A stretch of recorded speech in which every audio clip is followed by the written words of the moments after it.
Email that contains controlled unclassified information, or CUI, is sometimes communicated across parties in the performance of DoD contracts.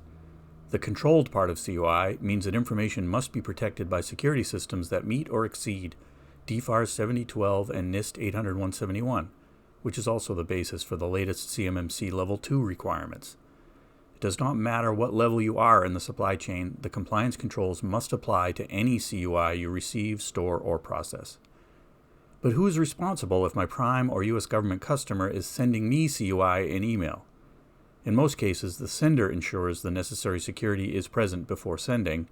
Once received, the CUI must always be under control. So what are a few options for email transactions that contain CUI? In some cases, users may be issued a common access card with public key infrastructure certificates.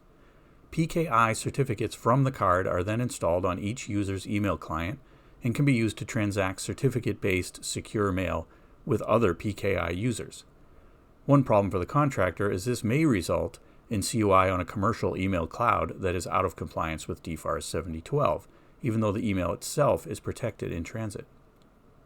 Another alternative is to deploy a new domain in a compliant cloud, such as Microsoft's GCC High.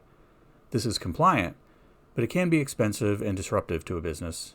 Requires a new domain, new email addresses and licenses, data migration, policy migration, and often outside consulting to configure it all.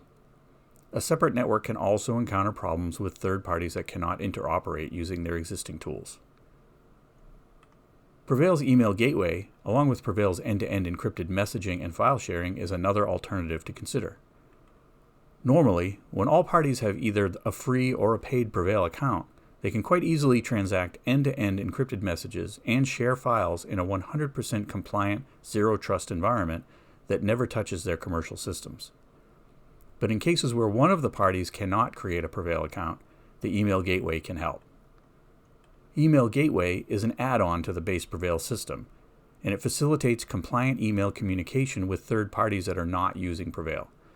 Email transacted through the gateway travels a separate path that never touches your commercial email system. It's easy for users because they can use their regular PreVeil mailbox and their same email address as always. The gateway itself uses a separate subdomain to make sure the messages are routed properly and enforces an access control list for the third parties and domains that are permitted to send and receive messages via the gateway. Here you can see a third-party user named .mil sending a message in the usual way from their mailbox in Outlook or Gmail as is shown here. On the other side, once it's delivered, we can see the mail shows up in the PreVeil user's regular mailbox, but it has come through the gateway using the gateway subdomain address secure.acme.e2ee in this example.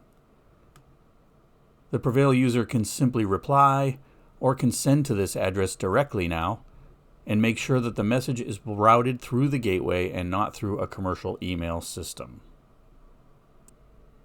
Every DIB company needs to understand the ways CUI may be communicated between supply chain organizations via email and make sure they choose the right technology and policy to make sure that CUI is protected at all times.